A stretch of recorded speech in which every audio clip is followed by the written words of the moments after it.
Okay. And this is case 15. Like this one. Again, like really deep process. A little bit like necrotic or in the center. A little closer. Yeah, it's like this rheumatoid necrosis, all this like dark pink material. Yep.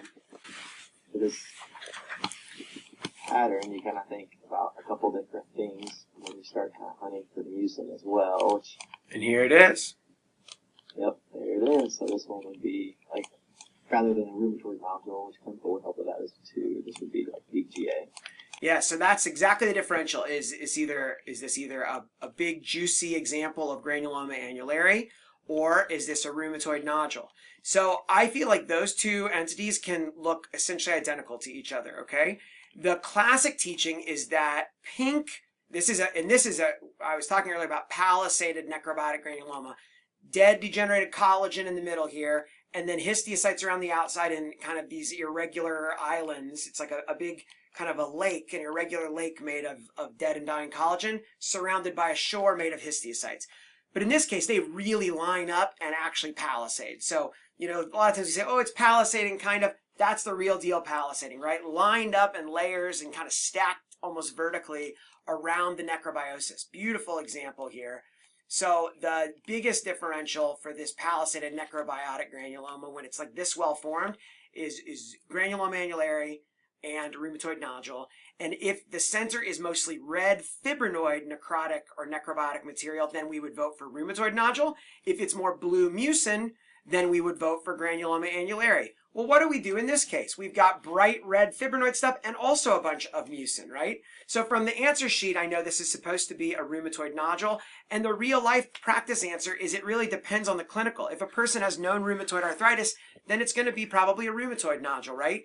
If the person is a child and they don't have rheumatoid arthritis, which is rare but can occur in kids, but if it's a kid and they've got a deep nodule on the leg and it looks like a rheumatoid nodule but they don't have any signs or symptoms of rheumatoid arthritis, then it's probably deep granuloma annulare. So on a test, if it's more red in the center, rheumatoid nodule is the answer. If it's more blue in the center, granuloma annulare is the answer. In real life, though, it does depend.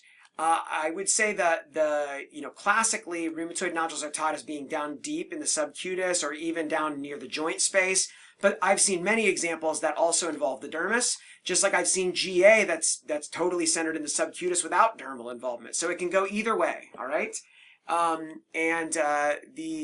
one thing here that I do see that is I see more often in rheumatoid nodule than granuloma annulare is neutrophils. See the neutrophils scattered here? Normally we teach that neutrophils in a granuloma, infection until proven otherwise. But usually, in my experience, infectious granulomas do not really produce this palisaded necrobiotic granuloma pattern. I have seen one case that looked kind of like a rheumatoid nodule that actually was AFB, but most of the time that is not the case, all right? So, but I would say that neutrophils are actually usually present in rheumatoid nodules. Not usually like frank pus. They're just kind of scattered and trickled in there, usually with some nuclear dust. But that's pretty common to see. And you can also see plasma cells. Sometimes you can see vasculitis in the background because patients with rheumatoid arthritis sometimes have rheumatoid vasculitis. So that's good to know about. In real life, though, if I'm not sure, I will sign it out as palisaded necrobiotic granuloma, and that this could represent either rheumatoid nodule or granuloma annulare, and it depends on the clinical, and then they can work up the patient and see if they have any signs or symptoms concerning for rheumatoid arthritis, all right? And if there's concern about infection, you could do bug stains or you could have cultures done. Kind of depends on the clinical setting to me. Okay, so in this case, it was rheumatoid nodule, but and what's the bad thing? There's a tumor that can grow kind of in a pattern like this, and is always important to keep in your differential when you're thinking about deep GA and rheumatoid nodule. You always want to make sure to ask yourself, is there any chance it could be what?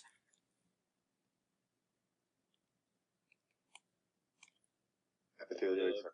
Very good. Epithelioid sarcoma, which at closer look has much bigger, more atypical cells, but it can grow very much in a pattern that looks very similar to rheumatoid nodule. And thankfully, you can use immunostains like EMA and pancytokeratin. depending on those results, INI1 or SMARCB1 to help identify that tumor. It's just an important thing to keep in your differential. It's very rare, but it's very bad, so you don't want to miss it. And I've got other videos about that. You can check out the links down below if you're watching this online.